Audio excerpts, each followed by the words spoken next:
Hi guys, it's Dr. Hemsworth from Skinworthy. Today I thought I'd talk to you about perioral lines. Those are those barcode lines that go around the mouth and can stretch all the way down to the chin and are very hard to treat. So this talk here is about perioral full field ablation, and we'll get right into it. So our first slide here, we show a picture of a patient who's 81 years old and comes to me because she has been fighting a lifetime of these perioral lines.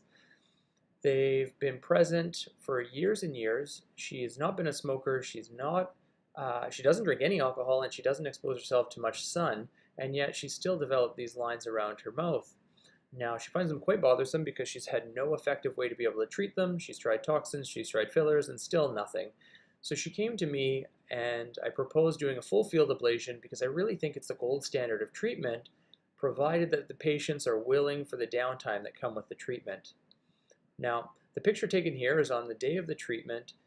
She'd been wearing her sunscreen and has been using a skin lightener that I prescribed for her, making sure that the melanocytes are as dampened down as possible to make sure she's not getting any darkening of the skin after the treatment.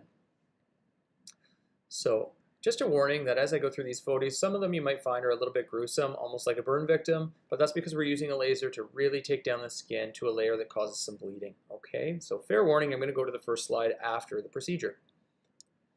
So I used an erbium laser that we have here on our Cytone platform. We call it the Contour tunable laser. Now I'm able to take down layer by layer of the skin until I get to this end point, which we call reticular bleeding. That means I've gone down deep enough past the epidermis into the dermis where those wrinkles really live, and are able to kind of shave them away or mow them down, if you will, almost like mowing the lawn. Now you can see here that she's pretty glossy. That's because after the treatment we put on a nice thick coat of post-care ointment that really protects the skin from the environment. When I go to the next picture, again, fair warning that it's pretty gruesome, and it's going to be 3 days out. So here we go. So on the next picture here, you're seeing that there's still some bleeding, some scabbing, and a little bit of oozing and pinkness that kind of like permeates throughout the area of treatment.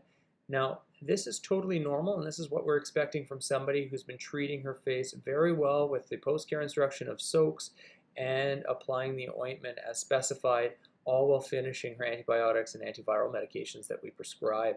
So at this point on day 3, the patient's not in any pain anymore, and the pain that happens on the procedure day number 1 and 2 is well controlled with the prescription of a narcotic medication to really help with sleep at nighttime and make you more comfortable.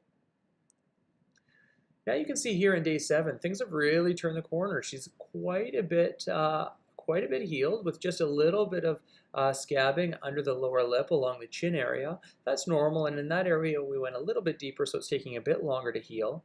And just to make a quick comment about the pinkness that you're seeing here, that is all fresh epithelium that's just coming back and is being rejuvenated.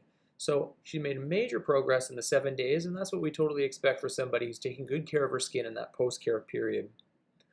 If I skip forward here to the 1 month mark, you can see all the scabs are gone. The wrinkles are gone too, and that's exactly what she wanted. She's left with some deep fixed lines around the marionette areas that stretch from the corner of the mouth down to the jaw, and we're going to address those with a little bit of filler after and some subcision, but that can be addressed at a later appointment. All this pinkness at 4 weeks is going to start fading, especially over the next 4 to 8 weeks. At this point, although it looks dramatic, it's easily coverable with makeup, and so there's really, minimal downtime as far as social settings, as long as she's using some camouflage and makeup well. And finally, just to give you an idea of the healing process all in one picture, you can see from day 1 to day 28 the healing process here. So are peri-oral lines difficult to treat? I would say yes. I would say that some of the hardest areas to treat, but with good patient selection, good patient commitment to post-care, I think we can get a really good result, but always managing expectations that there is a significant amount of social downtime. I say everybody expect at least 2 weeks of social downtime before you really feel comfortable blending this in with makeup to cover up that pinkness that happens after. So, overall conclusion, perioral lines can be treated with full field ablation. We offer that at Skinworthy, although be prepared for some downtime and some hard homework and commitment on your part. So thanks for tuning in, and have a great afternoon.